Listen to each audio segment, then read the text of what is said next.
Christ se retournera contre la fausse religion. À la fin, il va la détruire parce qu'il voudra devenir lui-même la religion. Amen. Parce qu'il voudra qu'on l'adore lui-même. Et la consumeront par le feu, car Dieu, vous voyez mes frères et sœurs, on parle qu'il a reçu la puissance de l'abîme, que l'antéchrist a reçu la puissance de l'abîme, on voit le diable. Mais au verset 17, on se rend compte que c'est Dieu qui est le maître des temps et des circonstances, qui contrôle même ce qui se passe dans le camp de l'ennemi. C'est pourquoi, bien aimés, soyez calmes quand vous entendez Illuminati, franc-maçon. Derrière tout cela, Dieu contrôle tout. Verset 17. Amen. Hein? On croirait que c'est le diable qui s'amuse, il fait ce qu'il veut, l'antichrist fait ce qu'il veut. Mais au verset 17, car Dieu, donc c'est Dieu qui est derrière tout ça, car Dieu a mis dans leur cœur, comme dans la tour de Babel, Dieu a confondu les langages, car Dieu a mis dans leur cœur d'exécuter son dessein, et d'exécuter un même dessein, et de donner leur royauté à la bête, jusqu'à ce que les paroles de Dieu soient accomplies. Et la femme que tu as vue, c'est la grande ville qui a la royauté sur les rois de la terre. Amen. Asseyez-vous, s'il vous plaît. Voici, mes frères et sœurs, un signe des temps de la fin, comme je l'ai dit, la reconstruction de la tour de Babel. L'Ecclésiaste dit que ce qui a été, c'est ce qui sera. Il n'y a rien de nouveau sur la terre. Les hommes se comportent toujours de la même manière, génération après génération. Ils peuvent changer de nom, des choses, mais c'est le même esprit qui agit toujours de la même manière. Que veut dire Babel? Babel vient d'un mot qui veut dire confusion, balal, confusion, mêler, mélanger, confondre. Dieu, dans son plan, voulait que les hommes puissent remplir la terre. C'était ça sa pensée. Remplissez la terre, multipliez-vous. Mais les hommes ont décidé de ne pas remplir la terre. Ils ont voulu rester à un endroit, bâtir une ville, et ils ont élevé une tour. Aujourd'hui, si tu vas aux États-Unis, tu vas voir, on fait un obélix. Vous connaissez l'obélix?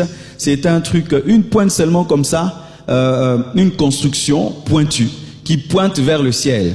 C'est un signe de rébellion contre Dieu et c'est une représentation de la tour de Babel où ils montrent à Dieu le doigt et lui disent que nous ne te craignons pas, nous te menaçons. Et c'est ce que les hommes ont fait dans Genèse. Ils ont dit à Dieu, nous n'allons pas obéir à ta parole, nous allons rester à un endroit. Et comme nous parlons le même langage et nous avons la même vision, nous ne bougeons pas. Et ce qui est terrible, Dieu reconnaît que s'ils restaient unis, ils allaient accomplir cela. Dieu, entre guillemets, a eu peur de leur unité. C'est pourquoi Dieu est descendu et a confondu leur langage. Et lorsque les hommes n'ont plus le même langage, ils ne peuvent plus parler pareil et être dirigés dans un même but. C'est alors qu'ils se sont dispersés sur la terre et aujourd'hui les 5 continents sont peuplés. C'est pourquoi le nom Babel a été donné qui veut dire confusion. Amen. Mais comme je l'ai dit, le diable a essayé de s'opposer à Dieu en faisant une unité contre Dieu, en établissant un système uni, une même pensée, une même culture dans Genèse pour s'opposer à Dieu. Et quand il a échoué, il n'a pas oublié ce projet. Nous voyons même dans la parole de Dieu que lorsque le diable a tenté Jésus-Christ, la Bible nous dit qu'il se retira en attendant un moment favorable. C'est ce que Satan fait toujours. Il te tente, tu résistes, il va, il revient encore et il revient. Et il est revenu pour reconstruire la tour de Babel. Mais cette fois, il n'est pas en train de construire une construction physique qui va s'opposer à Dieu. Au-delà de cela, il établit maintenant un système d'unité qui prépare l'avènement de l'Antichrist. Bien aimé, le monde actuel, c'est Babylone. Mais pas Babylone sur le plan d'une construction, mais sur le plan d'un système, une manière de vivre, une manière de penser.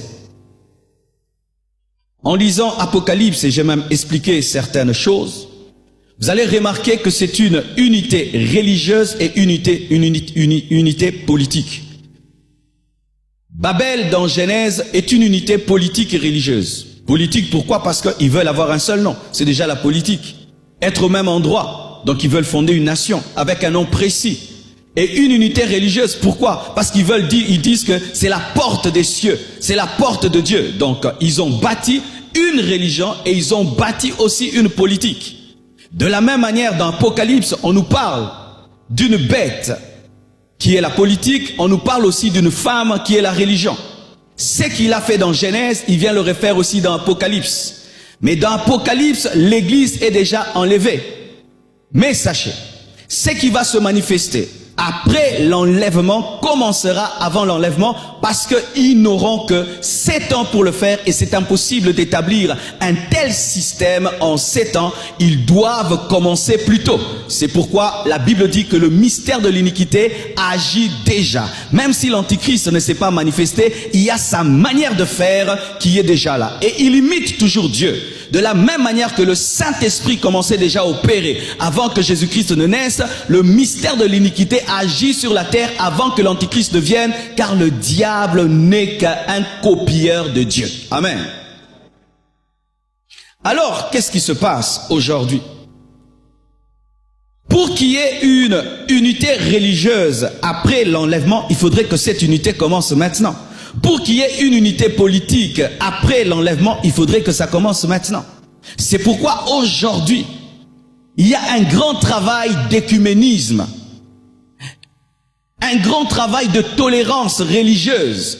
Des fois, nous pensons que c'est une évolution, c'est la paix. Non, c'est l'esprit de Babylone. C'est l'esprit de Babylone, parce que Babylone la grande sera la religion mondiale. Comment cela? Pour qu'il y ait une religion mondiale, il faudrait que toutes les religions soient confondues dans une seule. Et pour que toutes les religions soient confondues dans une seule, il faudrait que chacun puisse arrondir ses angles et qu'il y ait un esprit de tolérance et de compréhension. C'est pourquoi aujourd'hui, il y a un langage de tolérance, tolérance, tolérance. Nous pensons que c'est un bon langage, ce n'est pas un langage de Dieu. Je ne peux pas tolérer la mort, je dois chasser la mort. Alléluia. L'œcuménisme. L'œcuménisme est un signe des temps de la fin, c'est la reconstruction de Babylone la grande pour que tous ensemble nous puissions combattre Dieu. C'est ça le but du diable, réunir les hommes ensemble pour s'élever contre Dieu comme ils l'ont fait à la tour de Babel. Ils parlaient tous un même langage et aujourd'hui, l'anglais est en train de dominer le monde entier. Où que tu sois, tu vas même dans un hôtel français, on parle anglais plus que français. Tu poses même une question en français. À quelqu'un qui travaille à Air France, il te dit qu'il ne parle pas français. Tu t'imagines ça? Quelqu'un travaille à Air France, mais tu lui parles en français, il te dit qu'il ne connaît pas le français. L'anglais. L'anglais commence à dominer toutes les langues. Mais au-delà même de la langue anglaise, il y a un autre langage qui est plus grand. C'est le langage informatique. Bien-aimés frères et sœurs, le plus grand langage qui va exister à la fin des temps, au-delà de l'anglais, c'est le langage informatique. Quand je suis informaticien, congolais, chinois, ils parlent le même langage. Vrai ou faux?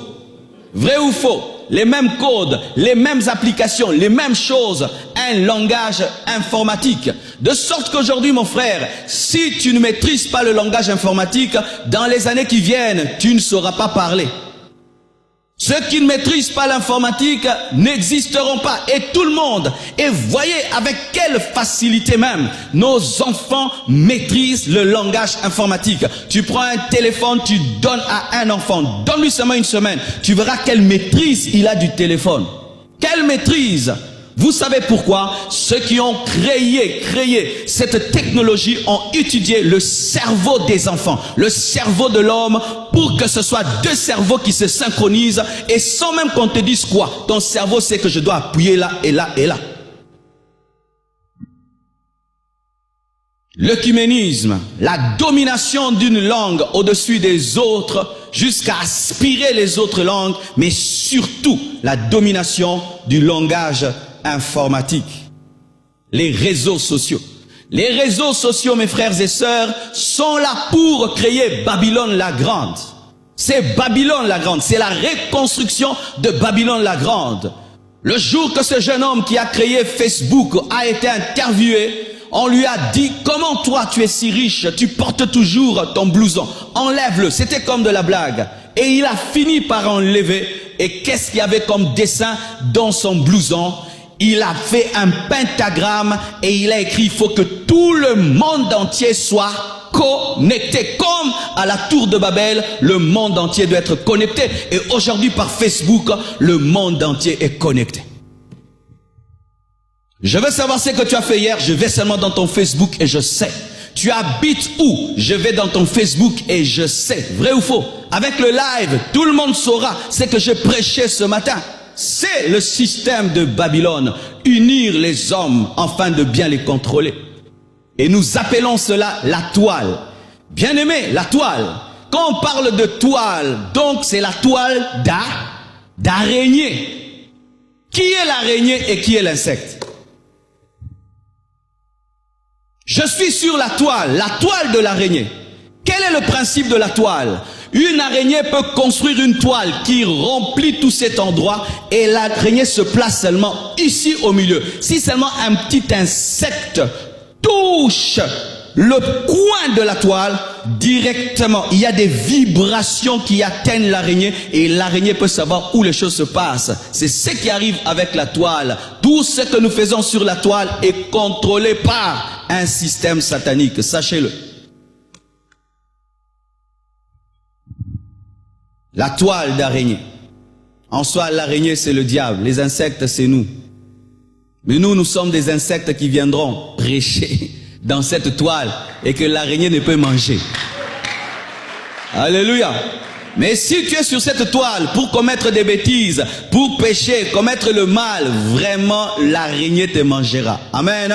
Parce que la toile n'a pas été faite par toi, la toile a été faite par l'araignée pour manger. Oui, Facebook n'a pas été fait pour qu'on puisse vous prêcher, vous enseigner, que vous puissiez changer. Là, c'est nous qui sommes en train d'utiliser l'instrument du diable contre lui-même. Mais sachez qu'à la fin des temps, toutes les données qui sont mises sur Facebook, les photos de vos enfants, tout ce que vous mettez, vos dates d'anniversaire et tout, permettent à l'Antichrist d'avoir une base de données sur le monde. Et pas seulement une base de données sur ce que vous aimez, sur ce que vous faites et où vous allez maîtriser. C'est cela. C'est pourquoi faites attention sur tout ce que vous mettez. Amen. Hein? De plus en plus, moi j'ai décidé de ne mettre que le travail que j'ai fait, point. N'est pas mettre mes enfants sur Facebook ou mettre des choses personnelles sur Facebook. Je prêche la parole, point barre, c'est mieux. Amen. Les réseaux sociaux, l'unité des nations. Aujourd'hui on parle d'euro. On parle de l'espace Schengen. On te donne un visa ici et tu peux te circuler dans plusieurs pays sans qu'on puisse te déranger. Tu peux quitter la France, tu vas en Allemagne, tu vas en Hollande et tu traverses. Personne ne te dérange. Et tu regardes ces pays se ressemblent. C'est seulement les noms qui changent. Mais tu vois, ils ont tout pareil. C'est comme si l'Europe est un pays. Et nous disons, c'est bien, c'est l'organisation. Non, ce n'est pas que l'organisation, c'est l'esprit de Babylone. Et nous avons eu un homme appelé Kadhafi qui a voulu militer pour le panafricanisme, unir les nations africaines. Il a échoué, mais il y a quelqu'un qui réussira. Qui réussira. Mais si même il réussit, après avoir fait l'unité de l'Afrique, l'unité de l'Europe, l'unité de l'Amérique, l'unité de l'Asie, après toutes ces unités viendront se donner à un seul. L'Antichrist. Lorsque vous voyez les nations se mettre ensemble, faire des alliances économiques et politiques, mettre ensemble leurs frontières, avoir la même monnaie et tout le reste, sachez que c'est la reconstruction de Babylone. L'uniformisation des cultures. Hier, mon frère africain se comportait différemment de l'européen, mais aujourd'hui, bien aimé, nous avons presque tous la culture gréco-latine. Par les médias, un Africain suit tout le temps des films des Américains, des Français, des Américains, des Français. Et il parle comme un Français, il s'habille comme un Français, il agit comme un Français. Nos enfants aujourd'hui n'ont rien d'un Africain, rien. Tu l'entends parler, te répondre, il n'y a rien d'un Africain. Et de plus en plus, nous aurons tous la même culture. Regardez comment les Africains aujourd'hui s'habillent. Nous nous habillons plus comme des Africaines. Une sœur qui s'habille comme une Africaine, c'est vraiment une exception. Les Africaines s'habillent comme les Européennes, pensent comme les Européens. C'est devenu la culture du monde. Et cela est toujours l'esprit de Babylone. Pourquoi? Lorsque chaque peuple, chaque nation garde sa culture, il y a résistance contre la perversion. Mais lorsque nous avons tous la même culture, c'est difficile de résister à la perversion. Car si la culture européenne répand des habillements indécents, notre honte africaine peut s'y opposer. Mais si nous les Africains, nous renonçons à notre culture africaine, nous allons accepter leur culture qui est infectée par le diable. C'est pourquoi de plus en plus, le diable est en train de combattre les cultures. Vous voyez, à la tour de Babel, tous pensaient pareil, parlaient pareil, ils avaient une même culture. Et le diable veut que la culture gréco-romaine devienne la culture de l'Africain, de l'Asiatique. Pourquoi? Pour infiltrer tout et imposer le péché. C'est pourquoi, mes frères, étant des chrétiens, nous devons garder les bons côtés de notre culture africaine. Alléluia. Car dans notre culture africaine, il y a des bonnes choses. Amen. Il y a des bonnes choses. Il ne faut pas singer le blanc. Prendre dans l'européen ce qui est bon et refuse ce qui est mal. Mais l'antichrist ne veut pas cela. Il faut tout prendre pour être à la mode. Et qui installe cette culture? Ce sont les stars de la télévision, les stars de la musique, les stars des cinémas. Ce sont eux. Il est homosexuel, il est occultiste, mais ton enfant veut lui ressembler. Tu fondes ta famille sur base de lui. Tu parles comme lui. Tu veux t'habiller comme lui. Tu veux faire comme lui, alors que lui a fait un pacte avec le diable. Et vous voyez, une seule personne qui influence les vêtements de tout le monde. N'avons-nous pas connu ça ici dans ce pays? C'est vrai que ces personnes sont mortes. Mais si aujourd'hui le Congolais c'est un sapeur, un homme superficiel qui est dans les vêtements et rien de manière consistante, c'était des musiciens qui ont enseigné à la jeunesse congolaise qu'il faut t'habiller 5000 $ alors que tu n'as rien dans le compte en banque. Et voyez comment cette culture s'est incrustée.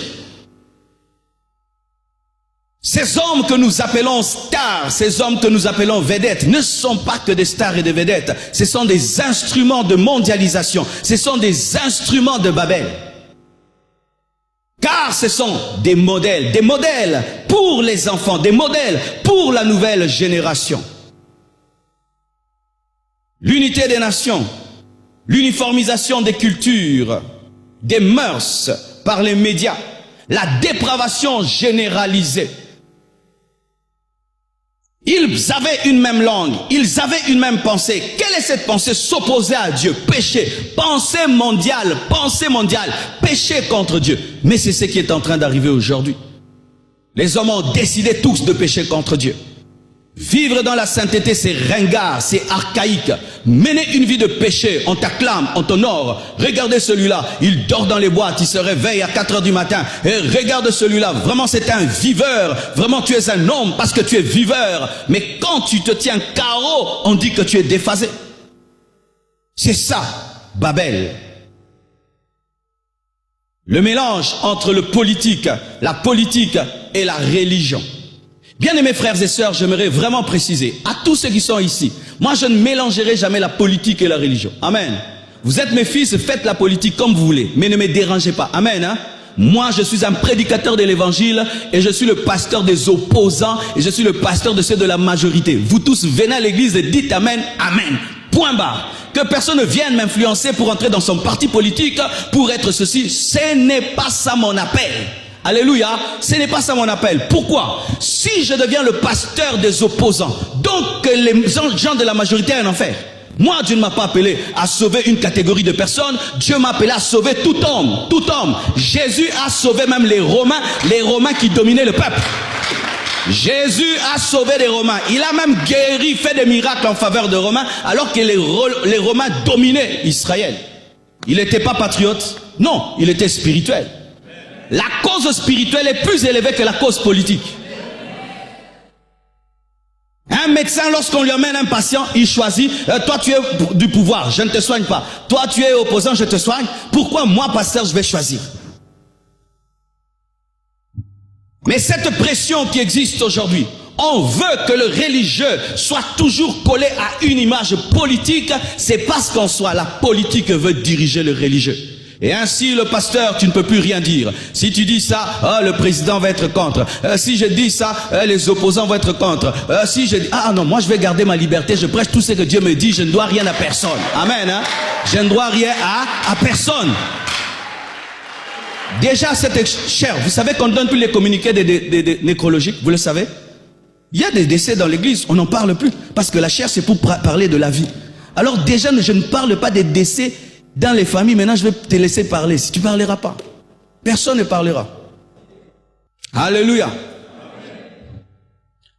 La Bible nous dit que la bête était assise, plutôt la femme prostituée, Babylone la Grande, était assise sur la politique. Elle avait comme force la politique. Elle était soutenue par la politique. Et je vous assure, quand l'église est soutenue par la politique, tu dois prêcher des messages politiques et tu dois avoir des messages qui sont toujours dans le sens du parti politique.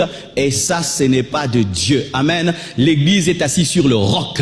Assise sur le roc. L'église est assise sur le roc. L'église n'est pas assise sur la bête. Alléluia. Le mélange et le désir d'avoir un seul chef d'État qui dirige le monde. Bien-aimés, de plus en plus, le monde tend vers cela. Les gens vont se fatiguer d'avoir tel et tel président. Ils voudront avoir un chef. Car si vous unissez vos nations, vous allez finir par unir vos continents. Et si vous unissez vos continents, vous allez vouloir un chef qui domine sur tous les continents. Et c'est ce désir-là qui est en train de naître aujourd'hui dans les peuples, avoir un seul dirigeant qui dirige le monde entier. Voyez comment aujourd'hui un président des États-Unis est presque, pas totalement, parce qu'il y a des oppositions, les Russes et tout le reste, mais est presque déjà le chef du monde, pas totalement, mais presque déjà. Et c'est que les présidents américains ne réussissent pas encore, l'Antichrist le réussira, mais déjà par la soif que les peuples ont d'avoir un seul chef qui devient l'homme le plus puissant du monde, révèle déjà la construction de Babel dans les cœurs. Et quand l'Antichrist viendra, il trouvera déjà le monde suffisamment prêt pour l'accueillir. J'ai vu le jour où Barack Obama est devenu président, mais c'était grave. C'était grave.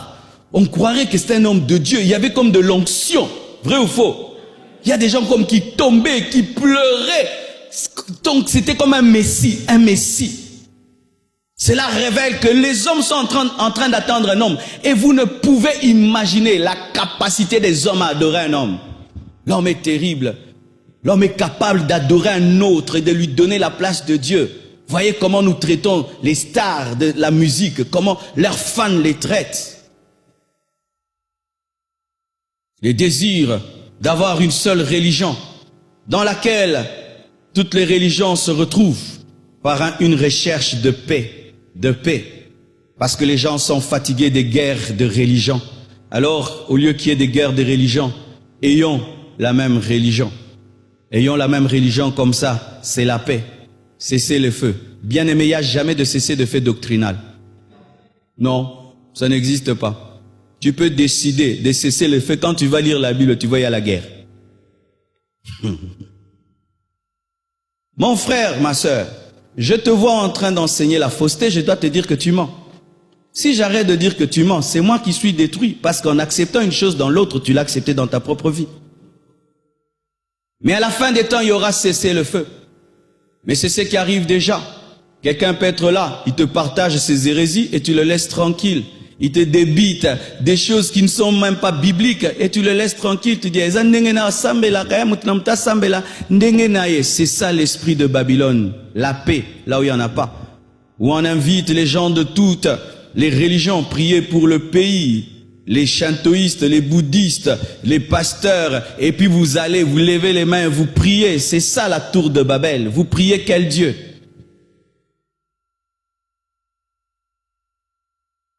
Bien-aimés frères et sœurs, la mondialisation est un signe de temps de la fin.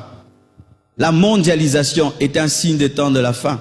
Aujourd'hui, tu es à Kinshasa et tu es connecté à quelqu'un qui est en Europe. Aujourd'hui, tu es à Kinshasa, tu peux savoir ce qui se passe en Chine.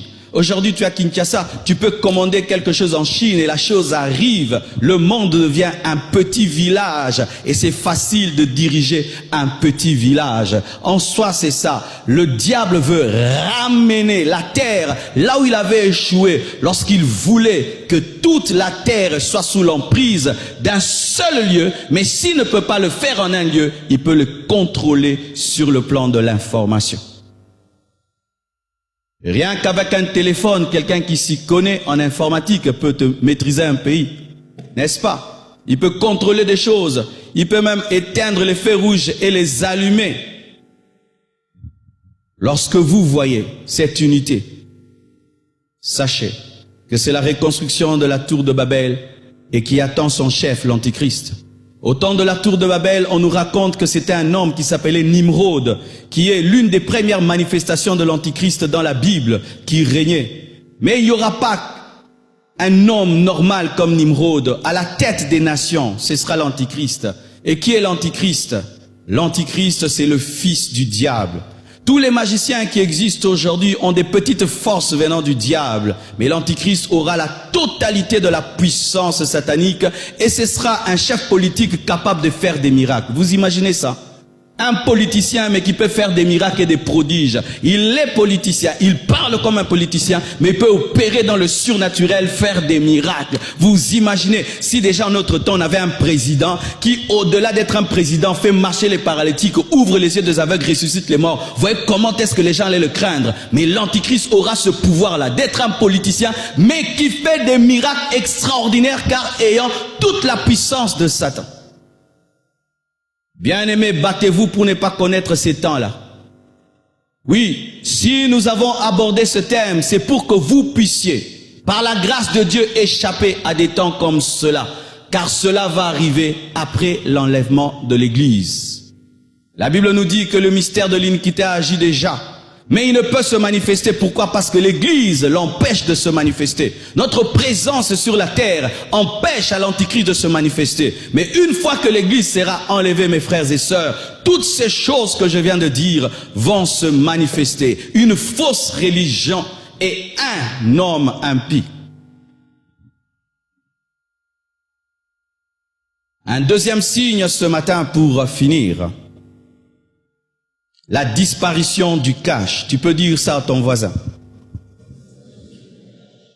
Quand je parle du cash, c'est la monnaie en papier. Amen. Le cash.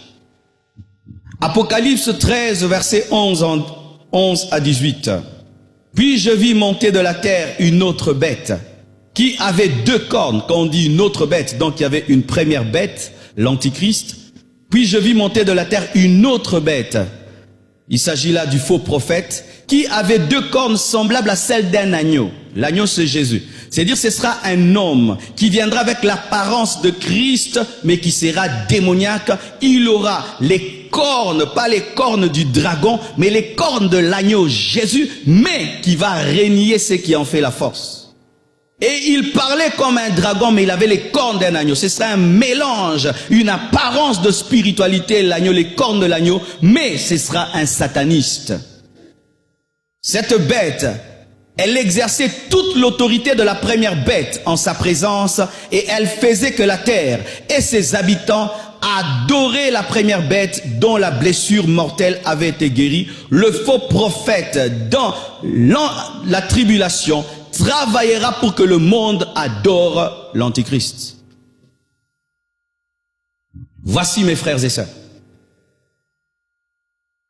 L'Antichrist n'aura pas besoin d'un politicien pour qu'on l'adore, mais il aura besoin d'un faux serviteur de Dieu pour qu'on l'adore. Pourquoi l'adoration est une chose spirituelle et il aura besoin d'un homme spirituel pour amener les gens à l'adorer. C'est pourquoi nous devons faire très attention au spirituel, car c'est le spirituel qui pousse à l'adoration. Amen. Hein? C'est le spirituel qui pousse à l'adoration. Lorsque le diable veut dépraver une nation, il ne touche pas d'abord au politique, il touche d'abord au spirituel, car c'est le spirituel qui influence davantage l'homme.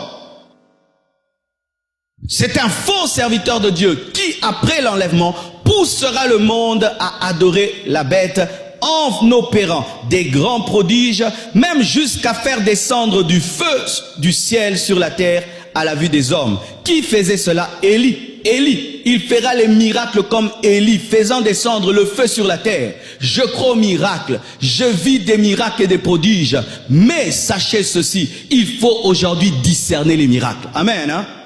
Il faut discerner les miracles. Pourquoi les hommes croiront-ils aux faux prophètes pour adorer la bête?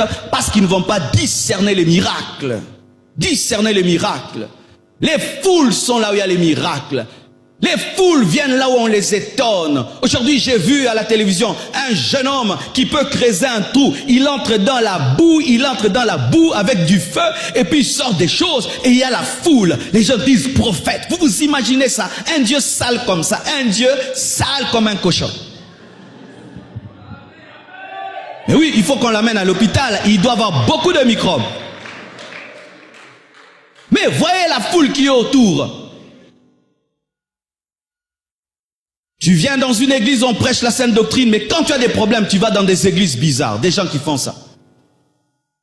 Où vous promenez-vous quand il n'y a pas culte? Où allez-vous? Qui vous impose les mains en dehors de votre pasteur? Qui vous impose les mains? Où allez-vous des fois, recherchant des miracles et des prodiges? Bien aimé, un enfant de Dieu ne cherche pas des miracles. Je prie et Dieu me donne. Un enfant de Dieu ne court pas derrière des miracles. Non, je prie et Dieu me donne. Les miracles, c'est les pains des enfants. Les pains des enfants.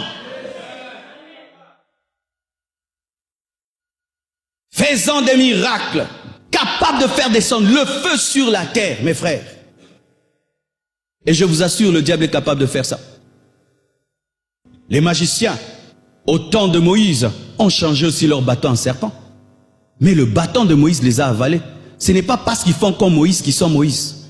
Alléluia. Ce n'est pas parce qu'ils font comme les hommes de Dieu qui sont hommes de Dieu. Ce n'est pas parce qu'ils guérissent les malades, ils chassent les démons qui sont hommes de Dieu. Non. Il y a des exorcistes aussi qui chassent les démons et qui les calment, qui les déplacent. Qui peut dire à un démon en s'entend, quitte ce corps si entre dans l'autre là-bas. Mais oui, un exorciste peut dire, démon on s'entend. Pour qu'on croie à Satan, tu quittes là. Et il s'entend, il va quitter. Mais puis il va entrer dans les enfants. Mais vous voyez que la personne est délivrée. Mais où est parti le démon? Il n'est pas allé dans les lieux arides. Il est entré quelque part, car les exorcistes n'envoient pas les démons dans les lieux arides. Ils les envoient toujours quelque part.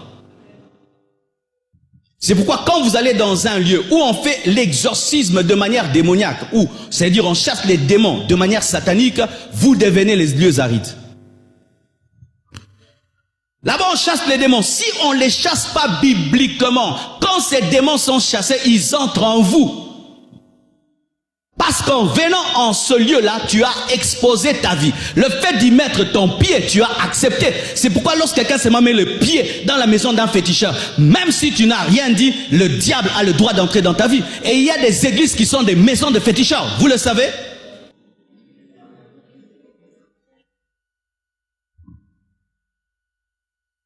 Alléluia. Et elle séduisait les habitants de la terre par des prodiges qui lui étaient donnés d'opérer en présence de la bête, disant aux habitants de la terre de faire une image à la bête qui avait la blessure de l'épée et qui vivait. J'en avais déjà parlé. Comment elle est morte et ressuscitée. C'est la résurrection de l'Empire romain. Et elle lui fit donner d'animer l'image de la bête afin que l'image de la bête parlât. En soi, Jean avait vu la télévision. Amen. Lui, il a cru que c'était une statue qui parlait. Il faut le comprendre. Amen. Maintenant, lui pensait que c'est une statue qui parlait, alors que l'adoration de la bête viendra par l'écran. Le diable, l'antichrist, sera le spécialiste de l'écran. L'écran. Et voyez aujourd'hui la puissance de l'écran. Dites puissance de l'écran. Soyons sincères devant Dieu. Une fois que tu allumes ton téléphone, c'est difficile de l'éteindre, vrai ou faux? Quand tu donnes à un enfant un téléphone pour qu'il puisse décoller ses yeux du téléphone, c'est dur. Même nous les adultes, quand ton téléphone est allumé, c'est dur. Des fois même tu regardes ton téléphone, tu ne sais pas pourquoi tu les regardes, vrai ou faux? Des fois tu es là, tu bouges, tu ne sais pas ce que tu fais. La puissance de l'écran, la puissance de l'écran. Cet attachement que nous avons à l'écran, en soi prépare l'attachement à l'image de la bête pour l'adorer. autant les gens sont scotchés devant leur écran. Dans les temps qui viennent, celui qui paraîtra le plus à l'écran sera l'Antichrist et les hommes l'adoreront. Il utilisera la technologie, les médias, comme personne, comme aucun politicien. Et sachez que Barack Obama, par exemple, a été élu parce qu'il a su utiliser les masses médias et les réseaux sociaux. Et lui, il utilisera plus que lui. Et les hommes l'adoreront au travers de leurs écrans. Et qui les poussera? Ce sera le faux prophète qui présentera l'Antichrist comme étant le Christ. Car pour que les hommes adorent l'Antichrist, il faut qu'il soit présenté comme le Christ.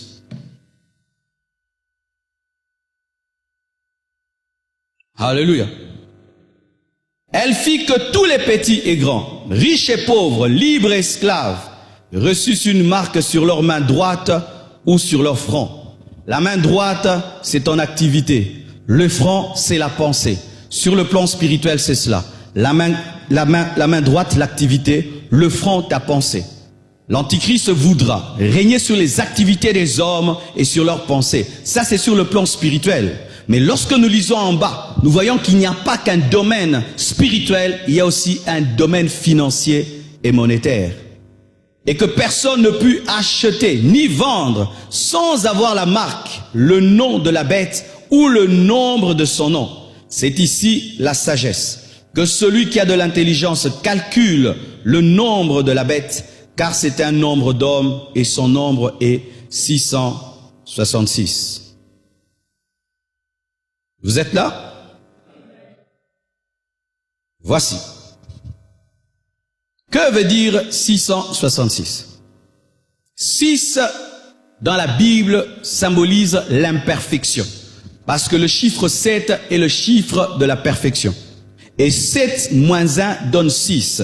6, c'est la présentation imparfaite du 7. C'est un 7 qui manque quelque chose, c'est l'imperfection.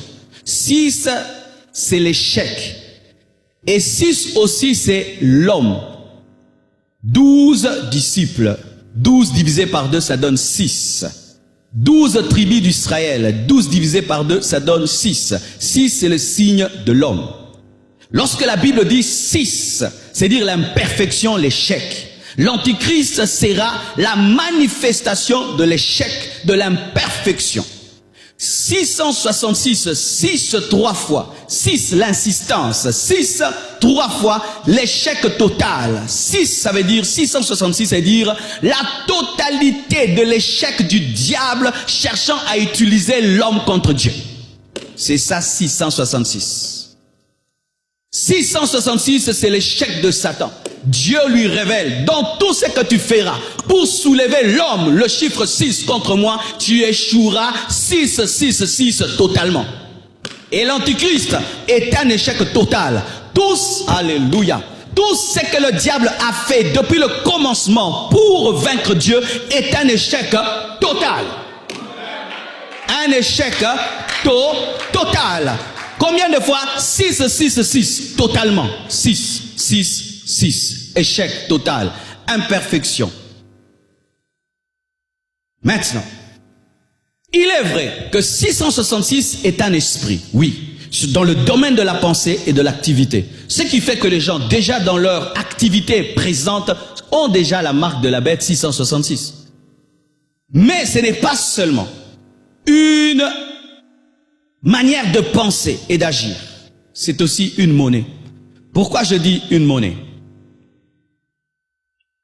La Bible dit personne ne pourra vendre ni acheter sans avoir la marque de la bête. Et nous savons que pour vendre, acheter, il faut avoir l'argent. C'est par la monnaie que je peux vendre et je peux acheter. Sans monnaie, on ne vend pas et on n'achète pas.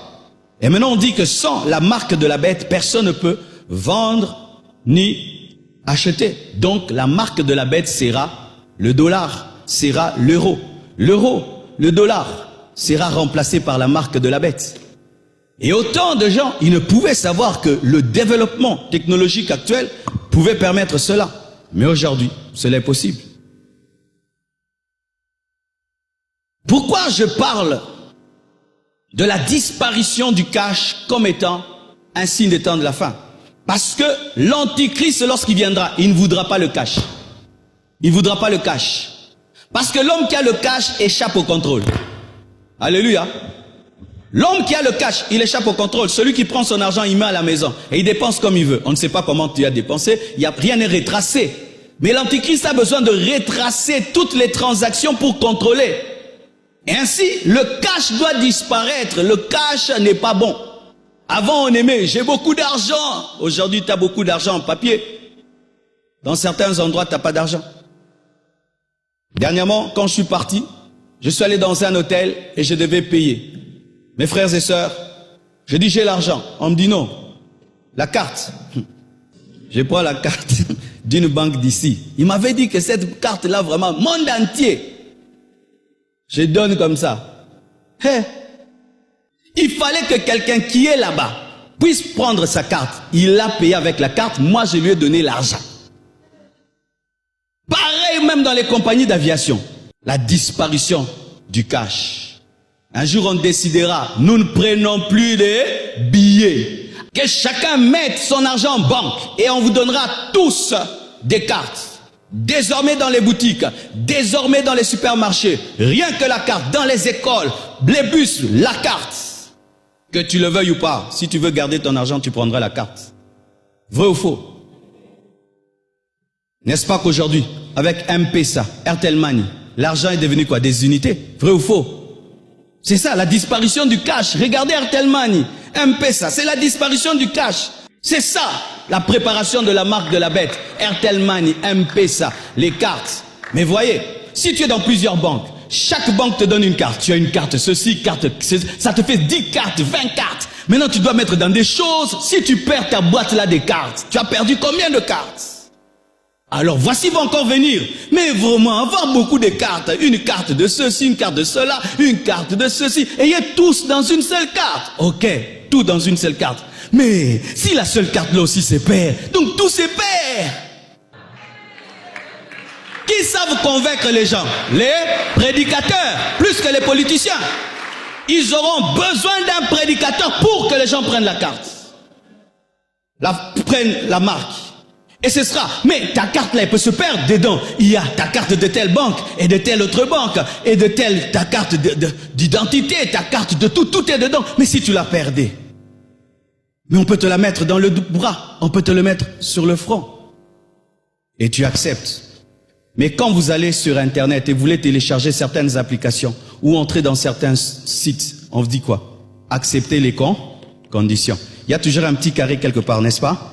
Tu dois cocher que tu acceptes les conditions d'utiliser Google et tout le reste. Si tu refuses, ça refuse, n'est-ce pas? Et la condition, ce sera maintenant, pour avoir cette marque qui devient ta monnaie, tu dois adorer le diable. Tu dois accepter qu'un démon entre en toi. Ce sera la case, condition d'utilisation, adorer le diable. Tu refuses, tu n'as pas de carte. Tu n'as pas de puce. Et tu n'as pas de puce, tu n'as plus d'argent. Tous tes millions disparaissent, tes milliards disparaissent. Tout ce que tu es n'est plus rien. Tu ne peux pas voyager, tu ne peux pas acheter, tu ne peux pas vendre, tu ne peux pas investir, tu ne peux pas et tu ne peux pas. Ce sera un système pourquoi? Pour bloquer certaines personnes qui dans la tribulation vont se réveiller et dire pourquoi on n'a pas été enlevé? Pourquoi on n'a pas écouté? Je décide de suivre Jésus et il y a des hommes qui s'opposeront à l'antichrist. Et pour ceux qui ne savent pas, même Israël, à la fin de la tribulation, connaîtra un réveil spirituel et ils vont s'opposer à l'antichrist. Parce que le juif, quand il va voir un homme se déclarer Dieu dans le temple, il va dire non, non, non, là vous exagérez, c'est l'Éternel qui est Dieu. Et l'antichrist va les persécuter. Mes frères et sœurs, mais nous voyons cela aujourd'hui. J'ai même pas besoin de vous donner des versets bibliques. C'est ce que nous vivons déjà aujourd'hui.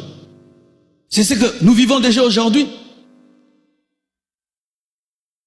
La Bible est le livre le plus élevé du monde, qui peut annoncer des milliers d'années de choses qui arrivent aujourd'hui. Mes frères et sœurs, nous savons tous que la technologie va toujours évoluant. Vrai ou faux?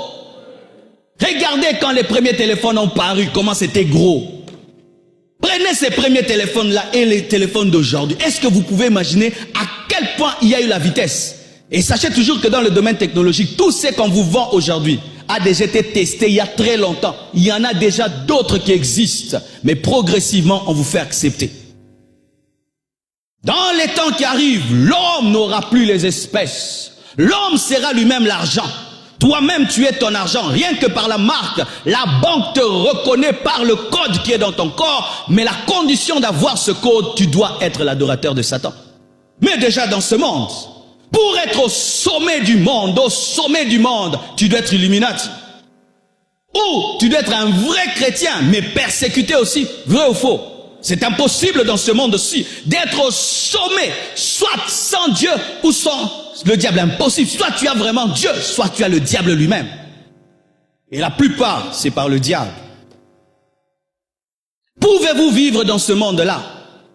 Pouvez-vous vivre dans ce monde-là? Pouvez-vous vivre dans ce monde-là? Car c'est le monde que le diable est en train de nous préparer. C'est là où nous allons. Et je vous assure, nous y allons calmement et progressivement. La disparition du cash est un signe que Jésus revient bientôt, que l'église sera enlevée. Mes frères, hier on parlait comme là dans les vagues, mais aujourd'hui, les prédicateurs actuels, nous avons tous les éléments pour dire que c'est vrai. Alors qu'il est encore temps que celui qui prie, mais qui n'a pas donné sa